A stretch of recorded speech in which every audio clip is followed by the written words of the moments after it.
Hello नमस्कार, स्वागत है आपका आपके YouTube channel future with Ashutosh में। आज जो टॉपिक है वो पॉलिटी की एनसीईआरटी में ले रहा हूँ। पॉलिटी की एनसीईआरटी को पढ़ाने चल रहा हूँ। आपकी बहुत बेहतरीन तरीके से पॉलिटी की क्लासेस लक्ष्मीकांत के थ्रू चल रही है, लक्ष्मीकांत बुक के थ्रू चल रही है। उसके अलावा मैं पॉलिटी की कुछ चीजें हैं कि उसके अलावा भी मैं आपको एक बार थोड़ा जल्दी जल्दी रिवीजन करा देता हूँ पॉलिटी का। तो ये एनसीईआरटी है, पूरी तरह एनसीईआरटी पे ही होगा। तो जैसे एक चैप्टर को मैं एक दिन में ही खत्म करने की कोशिश करूंगा। तो चलिए, पहला जो इसमें पहला मुद्दा है वो है संघवाद। ठीक है, संघवाद की बात कर रहे हैं। ये एनसीईआरटी की मेन साइट की पीडीएफ फाइल है। इसको मैंने नहीं बनाया हुआ है। अगर कॉपीराइट इशू न आए तो कोई दिक्कत नहीं होना चाहिए। ठीक है, चलिए परिचय की बात करें कि ये पहली बात, संघवाद होता क्या है। देखिए, विभिन्न सरकारें होती हैं। जैसे आप देखे होंगे कि सरकार जो होती है, सरकार किसी भी देश की सरकार के दो तीन स्तर होते हैं। दो स्तर बोले जाते हैं। एक संघ सरकार बोली जाती है, संघीय सरकार के रूप कही जाती है, और दूसरा कहा जाता है कि एकात्मक सरकार कही जाती है। ठीक है, एकात्मक सरकार कही जाती है। अब इन दोनों के अंतर को इसी चैप्टर में मैं समझाऊंगा, एक एक चीज को डिफिनीशन दूंगा। तो चलिए आगे देखते हैं क्या लिखा हुआ। कह रहे हैं कि पिछले अध्याय पे हमने गौर किया था, शासन के विभिन्न स्तर के बीच में सत्ता का ऊर्ध्वाधर बंटवारा होता है। सत्ता का ऊर्ध्वाधर बंटवारा आधुनिक लोकतंत्र में सत्ता साझेदारी का एक आम रूप है। अब यहाँ पे एक शब्द आ रहा है, लोकतंत्र। लोकतंत्र मैंने बार बार डिफाइन किया है, फिर भी बोल दे रहा हूं। लोकतंत्र क्या होता है? जिसमें जनता द्वारा सरकार जो चुनी जाती है, जनता द्वारा सरकार चुनना, ये लोकतंत्र की निशानी है। यानी जो सरकार का सर्व प्रमुख हो, यानी सबसे ऊंचा नेता का चुनाव कौन करे? जनता करे। इसी को कहते हैं लोकतंत्र। कि सत्ता की साझेदारी एक आम बात है। इस अध्याय में हम सत्ता बंटवारे के इसी स्वरूप का विचार करेंगे, अध्ययन करेंगे। इसी स्वरूप का अध्ययन करने की बातें हो रही हैं। चलिए, इसमें से एक है लोकतांत्रिक व्यवस्था के अंदर अलग अलग इलाकों के साथ रहना और चलना संभव हो पाता है। तो चलिए आगे बढ़ता हूं मैं, इन सब चीजों को लेते हुए। इसको हटा दूं जिससे आपको कंफ्यूजन ना हो। चलिए आगे मैं बातें कर रहा हूं। आगे, संघवाद क्या है? अब बात करें संघवाद क्या है। बेल्जियम और श्रीलंका पे आप सरकार का ही थोड़ा सा कंपेरिजन करिए। बेल्जियम के संविधान जो प्रमुख बदलाव किए गए हैं, उसमें केंद्रीय सरकार की शक्ति में कमी करना भी एक था। ठीक है, क्या करें? केंद्रीय सरकार की शक्ति में कमी करना है, और ये अधिकार प्रांतीय सरकार को दिए गए। बेल्जियम, ठीक है, जो लिख रहा हूं इस पे ध्यान दीजिएगा। बेल्जियम में क्या हुआ? संविधान में संशोधन किया गया। जो केंद्र था बड़ा ही मजबूत हुआ करता था। अब केंद्र की शक्तियों को राज्य के यानी राज्य में हस्तांतरित की जा रही है। बेल्जियम में उसमें से पहले से ही प्रांतीय सरकारें थी। ठीक है, तब भी उसमें अपनी भूमिका थी, अपने अधिकार थे, पर ये अधिकार उनको केंद्र द्वारा दिए जाते थे और इन्हें केंद्रीय सरकार वापस भी ले सकती थी। ठीक है, 1993 में कुछ बदलाव किए गए। कब किए गए? 1993 में बदलाव किए गए। प्रांतीय सरकार को कुछ संवैधानिक अधिकार दिया गया। प्रांतीय सरकार को, वही चीज है ना कि प्रांतों को मजबूत बना रहे हैं। संघवाद, पहले तो आपको मैं एक मोटा एक आइडिया दे दूं। संघवाद से मतलब मेरा क्या है? संघवाद से मतलब ये है कि जिसमें जो सरकार हो, जो सत्ता है, वो विभिन्न स्तर पे होती है। सत्ता के विभिन्न स्तर होते हैं। ठीक है, विभिन्न स्तर होते हैं, और शक्ति का बंटवारा हुआ रहता है। क्या रहता है? शक्ति का बंटवारा हुआ रहता है। यानी राज्य, जैसे अब भारत की बात करूं तो भारत में देखिए केंद्र है और प्रांत है। जहां भी संघवाद होता है, केंद्र और प्रांत होते हैं। अब डिपेंड करता है कि वहां पे संघवाद किस तरीके से है। किसी जगह पे केंद्र को बहुत ज्यादा सशक्त कर दिया जाता है, जबकि प्रांतों को कम अधिकार दिए जाते हैं। जहां पे केंद्र को बहुत ज्यादा सशक्त कर दिया जाएगा, अत्यधिक शक्ति जहां केंद्र को दे दी जाएगी, वहीं हम कहेंगे कि वो सरकार जो है एकात्मक सरकार हो जाएगी। ठीक है, एकात्मक सरकार हो जाएगी। आगे डिस्कस करेंगे इस सब चीजों को। प्रांतीय सरकार को दिए गए इन अधिकारों के लिए प्रांतीय सरकार अब केंद्र पर निर्भर नहीं रहेगी। ठीक है, बेल्जियम में एकात्मक शासन की जगह संघीय शासन प्रणाली को अपना लिया। वही बात है, देखिए एकात्मक शासन की जगह संघीय कर दिया गया। अगर सेंटर से स्टेट की तरफ शक्तियों का ट्रांसफर हो रहा है, अगर सेंटर बहुत ज्यादा शक्तिशाली है तो वो कहलाता है एकात्मक सरकार। लेकिन जब शक्तियों का जो शक्तियां हैं वो राज्यों की तरफ स्थानांतरित कर दी जाती है तो कहा जाता है कि ये क्या हो रहा है, शक्तियों का ट्रांसफर करना हो जाएगा संघवाद। ठीक है, संघवाद हो जाएगा। तो ये एकात्मक से बेल्जियम क्या हुआ, एकात्मक से संघवाद की तरफ बढ़ा दिया गया। वही लिख रहे हैं, देखिए संघीय शासन प्रणाली की तरफ बढ़ गया। श्रीलंका में व्यवहारिक रूप से अभी भी एकात्मक शासन है जिसमें केंद्रीय सरकार के पास ही सारी शक्तियां प्राप्त है। देखिए केंद्र के पास ही सारी शक्तियां हैं। ठीक है, चलिए आगे बढ़ता हूं, क्या लिखे हैं। संघीय शासन व्यवस्था में सर्वोच्च सत्ता, देखिए यहाँ पे डिफिनीशन टाइप का दे रहे हैं। संघीय शासन व्यवस्था में सर्वोच्च सत्ता केंद्रीय प्राधिकार और उनकी विभिन्न आनुवंशिक इकाइयों के बीच बटी होती है। आमतौर पर संघीय व्यवस्था दो स्तर की सरकारें होती हैं।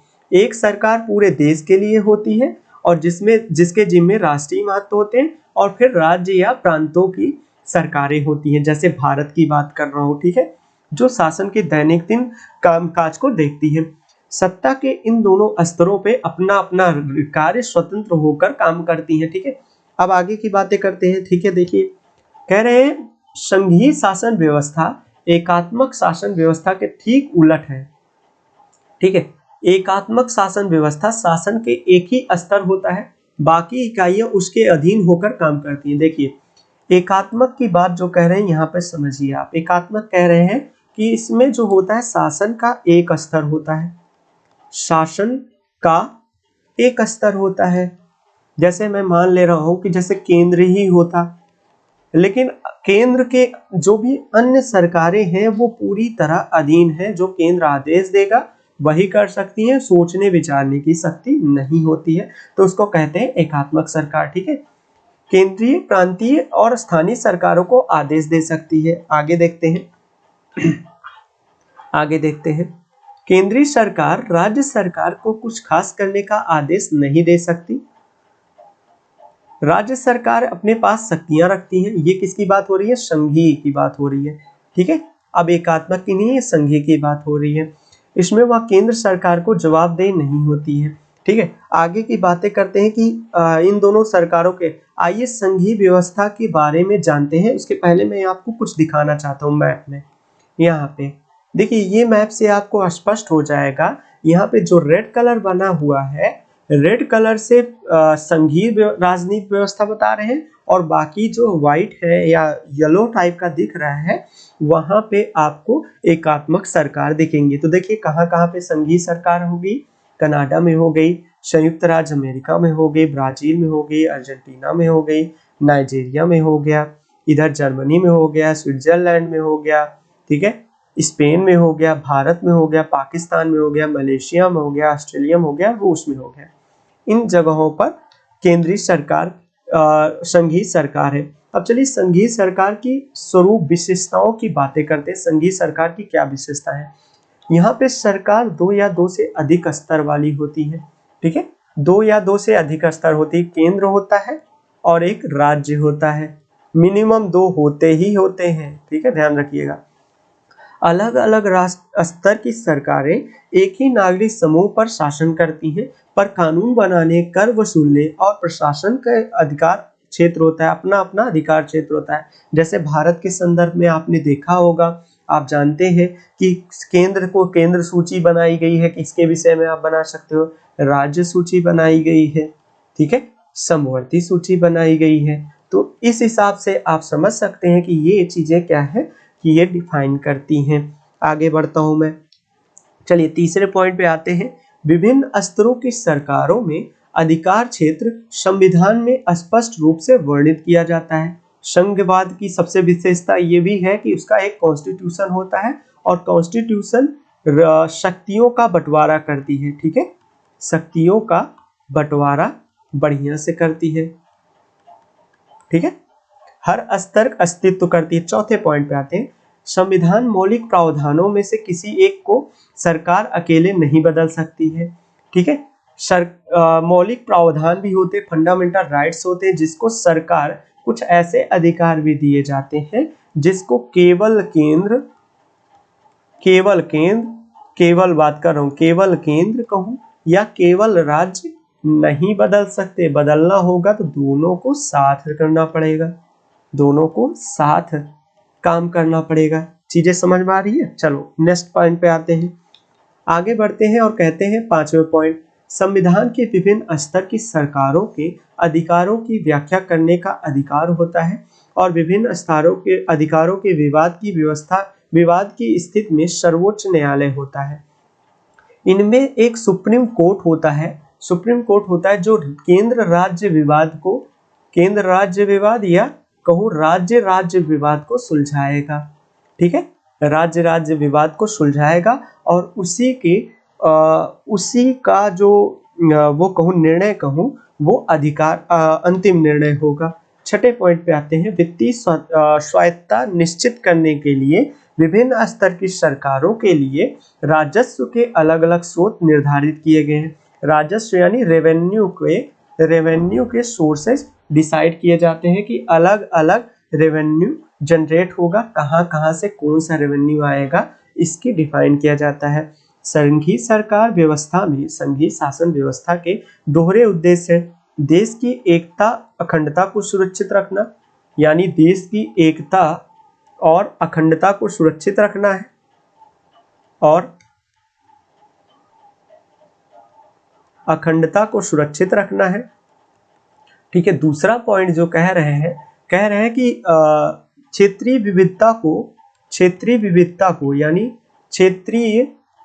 विविधता को ध्यान में रखना है, विविधता को सम्मान प्रदान करना है, ठीक है, सम्मान प्रदान करना है। उम्मीद है समझ में आ रहा होगा, अगर कोई प्रॉब्लम है तो आप कमेंट करके मुझे बात कर सकते हैं। चलिए आठवें बात पे आते हैं, आठवें मुद्दे पे आते हैं, और आठवां नहीं है, मतलब साथी है, आठवां नहीं है। चलिए इतनी बातें क्लियर हो गई, तो अब चलिए अब बात करते हैं कि केंद्र सरकार और राज्य सरकार की बातें हो गई। अब अभी आपने समझ लिया ना कि केंद्रीय सरकार क्या होता है, मतलब संघीय सरकार क्या होता है, अगर मैं कहूँ संघीय सरकार क्या है, और अगर मैं कहूँ कि एकात्मक सरकार क्या है, तो आप अपनी स्क्रीन पे देखिए, मैं एक बार फिर से डिफाइन कर देता हूँ और इसी से समझ लीजिएगा। संघीय सरकार में क्या होगा, शासन की दो स्तर होंगे, ठीक है, इसमें एक स्तर होगा, शासन के लिए एक स्तर होगा, सभी स्वतंत्र होंगे, स्वतंत्र कार्य करते हैं, और इसमें क्या है कि एक केंद्र पर निर्भर रहते हैं। ये इनकी शक्तियां जो है शक्तियां बांटी जाती हैं, इनमें कोई ऐसी व्यवस्था नहीं होती है। तो ये सब कुछ मुख्य बातें हैं जो आप दिमाग में रख लीजिए, ये चीजें आपको हमेशा काम आने वाली हैं।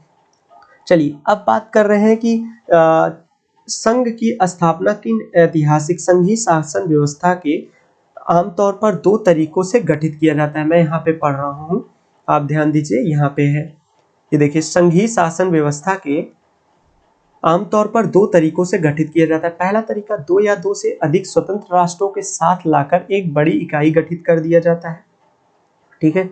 इन दोनों राष्ट्रों की अपनी संप्रभुता साथ दी जाती है और अलग अलग पहचान को भी बनाया जाता है।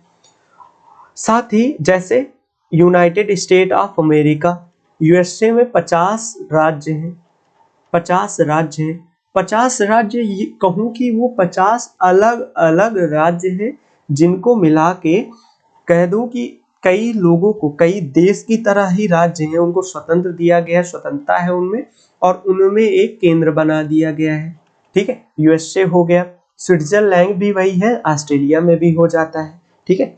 आगे की बातें करते हैं, आगे बात कर रहे हैं संघीय शासन व्यवस्था के गठन का दूसरा तरीका बड़े देशों द्वारा अपनी आर्थिक विविधता को ध्यान में रखते हुए राज्यों का गठन कर देना और फिर राज्य और राष्ट्रीय सरकार के बीच सत्ता का बंटवारा कर देना है। ये आप कॉमन चीजें हैं कि आपको पता होना चाहिए, ये कॉमन सी चीज है कि इसीलिए किया जाता है। जैसे उदाहरण के लिए भारत, बेल्जियम, स्पेन आदि आदि। दूसरी श्रेणी में केंद्र सरकार ज्यादा ताकतवर हुआ करती है। केंद्र सरकार ज्यादा ताकत हुआ करती है। आप ही सोचिए कि हमारे यहाँ पीएम ज्यादा ताकतवर है कि सीएम, आप समझ लीजिए। या यूं कहूँ संसद ज्यादा ताकतवर है कि राज्य विधानमंडल लेजिस्लेटिव असेंबली ताकतवर है या पार्लियामेंट। तो आप खुद ही जवाब दे सकते हो। ठीक है, ठीक, आगे बढ़ते हैं। भारत में संघीय व्यवस्था, बेल्जियम और इनकी उदाहरण देख लिया था। और देखिए अब भारत में संघीय व्यवस्था की बात मैं नहीं करने वाला हूँ यहाँ पे, क्योंकि देखिए अभी इतनी सारी बातें जो मैंने किया था आपसे, वहां पे मैं पॉलिटी की क्लासेस जो चला रहा हूँ वहां पे यही सेम बातें हुई थी। भारत में संघीय सरकार की स्थापना की गई है। भारत में संघीय सरकार की स्थापना की गई, वही शॉर्टकट में आपको एक बता देता हूँ। संघीय सरकार की स्थापना की गई जिसमें 2 स्तर की सरकारें हैं, केंद्र और राज्य। ठीक है, त्रिस्तरीय सरकार 73वें संविधान संशोधन में त्रिस्तरीय सरकार बनाई गई। तीसरा स्तर पंचायत को रखा गया। ठीक है, पंचायत व नगर पालिका कह दो, ये तीसरे स्तर पर रखा गया। स्थानीय स्वशासन, स्थानीय बोल दो, स्थानीय स्वशासन के लिए रखा गया। ठीक है, ये चीजें आप समझिएगा। अब आगे चलिए। इतनी बातें हो गई, अब देखते हैं कुछ नया मिलता है। संघीय व्यवस्था कैसे चलती है, संघीय व्यवस्था कैसे चलती है इसके बारे में भी चर्चा करने की बहुत जरूरत नहीं है। ये 1947 का एक मैप दिखा रहे हैं कि 1947 में भारत का कैसी स्थिति थी। देखिए ये पश्चिमी पाकिस्तान, जो आज का पाकिस्तान है वो पश्चिमी पाकिस्तान के नाम से जाना जाता था, और ये पूर्वी पाकिस्तान के नाम से जाना जाता था। और ये राजपूताना था, और ये पंजाब था, और ये कश्मीर हुआ करता था इतना सारा। ये संयुक्त प्रांत हुआ करता था, ये युक्त प्रांत लिखे हैं, संयुक्त प्रांत होता था जिसको भारत कहते हैं। और बिहार, पूरा बिहार, उड़ीसा और बंगाल को छोड़ के ये उड़ीसा को ले लो थोड़ा थोड़ा, और झारखंड, छत्तीसगढ़, झारखंड और बिहार मिलके बिहार बनाता था। और पूरे पूर्वोत्तर को असम नाम से जाना जाता था। और मध्य भारत को, मध्य प्रदेश और छत्तीसगढ़ वगैरह को ये मध्य भारत के नाम से जाना जाता था। गुजरात डिफाइंड था, महाराष्ट्र को मुंबई नाम से जाना जाता था। ठीक है, और मैसूर नाम से और हैदराबाद नाम के 2 डिस्ट्रिक्ट थे। ठीक है, आगे देखिए एक मद्रास था जिसको आप तमिलनाडु के नाम से जाना जाता है। ठीक है, ये चीजें आप थोड़ा सा ये जानकारी होना चाहिए, क्योंकि आप समझोगे नहीं। भाषाई राज्य, देखिए भाषाई राज्य की बात करूं अगर, तो देखिए जब 1956 में भाषाई पुनर्गठन हुआ तो आंध्र प्रदेश राज्य को गठन किया गया था। और आंध्र प्रदेश राज्य के लिए एक लोगों ने बहुत ज्यादा विरोध किया, अनशन करने के बाद उनकी मौत भी हो गई, पुट्टा स्वामी की मौत भी हो गई, कि वो भाषाई आधार पर नहीं किया करना चाहते थे।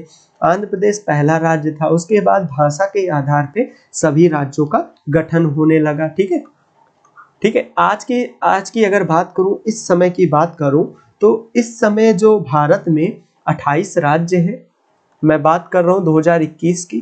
ठीक है, आप चाहे जब देख रहे हो, 28 राज्य है और 8 केंद्र शासित प्रदेश हैं।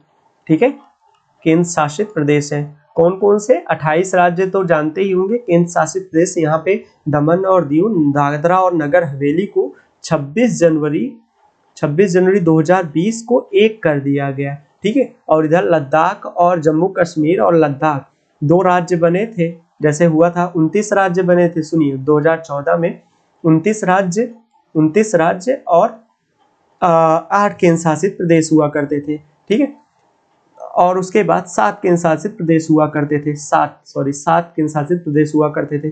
2019 में क्या हुआ, जम्मू कश्मीर का पुनर्गठन किया गया और उसे 2 केंद्र शासित प्रदेशों में बटा दिया गया। तो एक राज्य कम हो गया, 28 राज्य और 9 केंद्र शासित प्रदेश बन गए। ठीक है, उसके बाद 2020 में 26 जनवरी 2020 को 28 राज्य और ये दोनों देखिए दादरा और नगर हवेली और दमन और दीव को मिला के एक केंद्र शासित प्रदेश बना दिया गया। तो इस प्रकार 28 राज्य और 8 केंद्र शासित प्रदेश बन गए।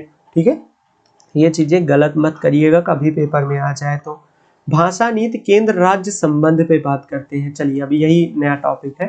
केंद्र राज्य संबंधों में लगातार आए बदलाव का यह उदाहरण बताता है कि व्यवहार में संघवाद किस तरह मजबूत है। सत्ता की साझेदारी की संवैधानिक व्यवस्था वास्तविक में कैसा है, यह ज्यादातर इस बात पर निर्भर करता है कि शासन दल और नेता किस तरह व्यवस्था को काम कर रहे हैं।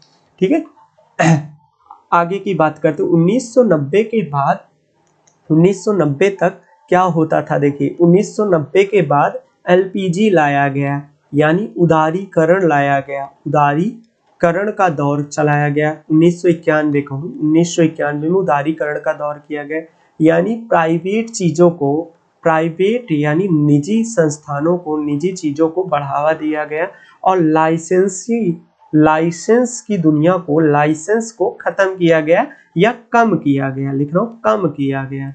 ठीक है, लाइसेंस को कम किया गया और काफी स्तर तक खत्म कर दिया गया। उसी को उदारीकरण कहते हैं। ठीक है, उदारीकरण कहते हैं। तो वही हो रही 1990 के बाद यह स्थिति काफी बदल गई। इस अवधि में देश के कई राज्यों क्षेत्रीय दलों की उदय हुआ, गठबंधन की सरकार बनना शुरू हो गई। ठीक है, चूंकि किसी एक दल को लोकसभा में स्पष्ट बहुमत नहीं मिलता था, इसलिए प्रमुख राष्ट्रीय पार्टियां क्षेत्रीय दलों के साथ क्या करती, गठबंधन बना लेती थी, गठबंधन बना लेती थी और गठबंधन बना के सरकार बना लेती थी। ये तो आप जानते होंगे, आजकल बीजेपी का राज चल रहा है तो आप ये चीजें देखे ही होंगे। ये शक्तियों के बंटवारे का एक बड़ा ही कॉमेडियन किए हुए हैं कि शक्तियों का बंटवारा कैसे होता है। जैसे ये केंद्र है, मान लो ये केंद्र है,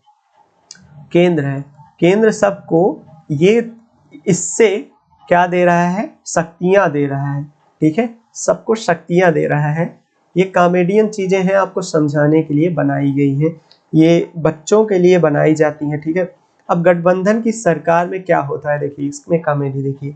गठबंधन की सरकार में क्या होता है, गठबंधन की सरकार में होता क्या है कि देखिए ये एक मिलके, दो मिलके, ये मिलके सब मिलके इनको बैठा दिए। अब इनके जो निर्णय होते हैं ना, निर्णय स्वतंत्र नहीं होते, स्वतंत्र निर्णय नहीं दे पाते। क्यों? क्योंकि इनके जो निर्णय होते हैं इन सब से ओरिएंटेड होते हैं। ये जितने भी मुंह दिख रहे हैं ना आपको, जितने लोग के हाथ हैं, उनसे डर डर के निर्णय होती है। ठीक है, तो गठबंधन की सरकार अच्छी भी होती है और बुरी भी होती है। भारत में कुल 22 भाषाएं बनाई गई हैं, 22 भाषाएं हैं। आपको पता ही होगा, फिर भी आप जान लीजिए कि भारत में 22 भाषाओं की मान्यता प्रदान की गई है। ठीक है, ये लिखा भी है, देखिए ये लिखा गया है 22 भाषाओं को भारतीय संविधान की 8वीं अनुसूची में रखा गया है। ठीक है, वो भाषाएं कौन कौन सी है, एक बार नजर घुमा लिया जाए। चलिए भारत की देख लीजिए, ये आपकी स्क्रीन पे दिख रहा होगा। ठीक है, चलिए इसी के साथ ये चैप्टर शायद ही खत्म हो गया। एक चैप्टर मैंने खत्म कर दिया। भारत में विकेंद्रीकरण की बात हो रही है। विकेंद्रीकरण शक्तियों का फिर से स्थानीय स्तर पर, शक्तियों का स्थानीय स्तर पर जाना विकेंद्रीकरण होता है। जब संविधान बन के तैयार हुआ, संविधान लागू हुआ 26 जनवरी 1950 को, 26 जनवरी 1950 को, तो भारत में 2 स्तर की सरकारें हुआ करती थी, केंद्र और राज्य। लेकिन इसके पहले भी संविधान में भी आर्टिकल 40 में दिया गया है पंचायतों का गठन, जिसको डीपीएसपी के तहत रखा गया है। तो बाद में 73 बलवंत राय समिति और बहुत सारी समितियां आई, जिन्होंने सिफारिश दिया कि भारत में पंचायतों का गठन होना चाहिए, पंचायतों का गठन होना चाहिए। ठीक है, पंचायतों का गठन होना। इन्हीं सब की सिफारिश पर 73वें संविधान संशोधन 1992 में आर्टिकल 273 के तहत पंचायतों के गठन की बात कर दी गई और इसी को कहा जाता है भारत में विकेंद्रीकरण। ठीक है, भारत में विकेंद्रीकरण इसी को कहा गया। अब बात करते हैं पंचायत कब बनाया गया था। तो सबसे पहला पंचायत अगर देखा जाए तो 1959 में 2 अक्टूबर 1959 में राजस्थान के नागौर जिला में, नागौर में सबसे पहला, यहाँ पे लिख रहा हूँ नागौर में सबसे पहला पंचायत गठन किया गया। यही बातें आपको यहाँ पे मिल जाएंगी, जो आपको दिख रहा है ये ना, यही बातें मिल जाएंगी। ठीक है। वास्तविक विकेंद्रीकरण की दिशा में एक बड़ा कदम 1992 में उठाया गया। संविधान में संशोधन करके लोकतांत्रिक सरकारी व्यवस्था में तीसरे स्तर को ज्यादा शक्तिशाली और प्रभावी बनाया गया। जितनी बातें मैंने बोली हैं सबके सब यही चीज यहीं पे लिखी गई हैं, पूरा आप पढ़ सकते हैं। ठीक है। यहाँ पे मैं देख रहा हूँ, कुछ भी नया मिलेगा तो आपको बता देंगे। ब्राजील में एक प्रयोग, ये पढ़ लीजिए आप। तो इसी के साथ ये चैप्टर खत्म हो जाता है। और ये जो आपको लास्ट में दिख रहा है ना, इसको आप जरूर किया करिए। ये जो क्वेश्चन है, जैसे ये देखिए 1992 में संविधान संशोधन के पहले और बाद स्थानीय शासन के 2 महत्वपूर्ण अंतरों को बताइए। यहाँ पे आप आंसर राइटिंग किया करिए इसको। ये आंसर राइटिंग ना आपको सिखाएंगे कैसे उत्तर लिखना है। ठीक है। उम्मीद कर रहा हूँ आपको वीडियो पसंद आया होगा और आप लोगों के साथ शेयर भी करेंगे। तो बस मुझे दीजिए इजाजत। बहुत बहुत धन्यवाद।